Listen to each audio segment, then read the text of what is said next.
really one of the most important things for models is the data used to train. So what data is this? Are these like partners you've been working with bringing their libraries to you and saying like, hey, this is what we've done in the past? Is it just public data that we're using based on past filings or the literature?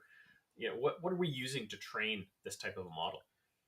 So the preponderance of the data is data that's available in the public domain. So data on approved drugs, data on published drugs, anything that's been patented. So that's all available. So, you would consider that sort of the landscape of public data.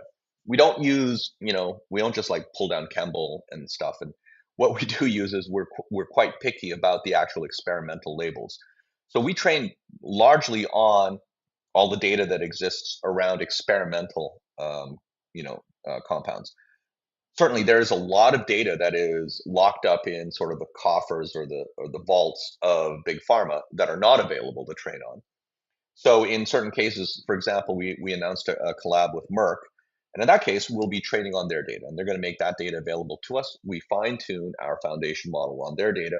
We create a bespoke model, which is only used for that purpose and that purpose alone. And once it's done, then we destroy the model, turn the data, et cetera, and we can't use that. And that's all fine and good. So in that case, we're able to leverage partner data, and there have been other collabs where the partner has had enough data to actually make a difference, but you need quite a bit of data, and biotechs in general don't have that much data.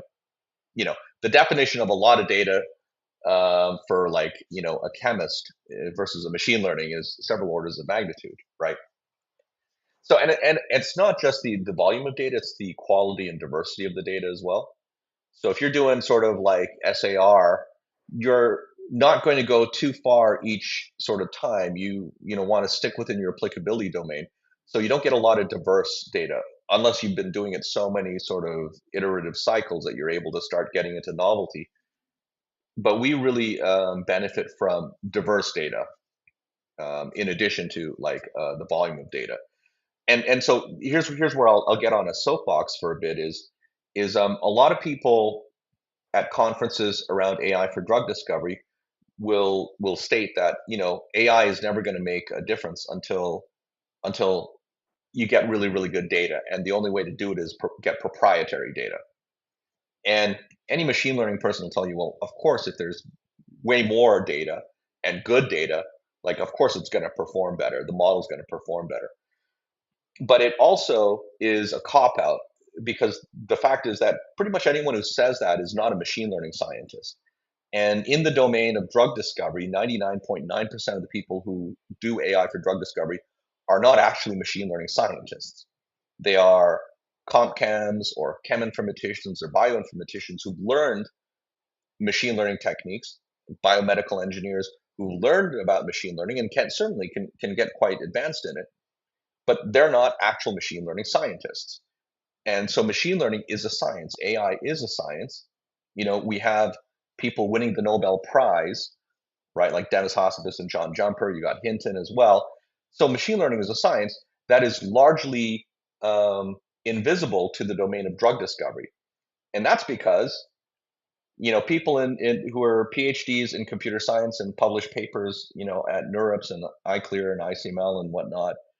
I mean, when you talk to a drug discovery person, very often they'll go, oh yeah, we're using really advanced AI. And it's like, oh, who developed it? And you look at this and you're like, certainly, okay, so you're PhD in computational chemistry and that's awesome. And you've learned how to do this AI.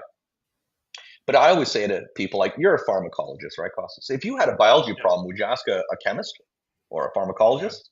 No, you'd ask yeah. a biologist, right? And how do you know what? Well, you know what the phenotype of a biologist is. If you've got a machine learning problem, why aren't you asking a machine learning scientist? And to a large degree, machine learning scientists are very hard to interface with because they're all working at Meta and OpenAI, and they're being paid more than like big pharma CEOs, right? So it's very difficult to get that level of scientific depth and rigor working on your program, even if you are a large pharma, because even if you could pay that, you wouldn't because it would completely. It's also not existential.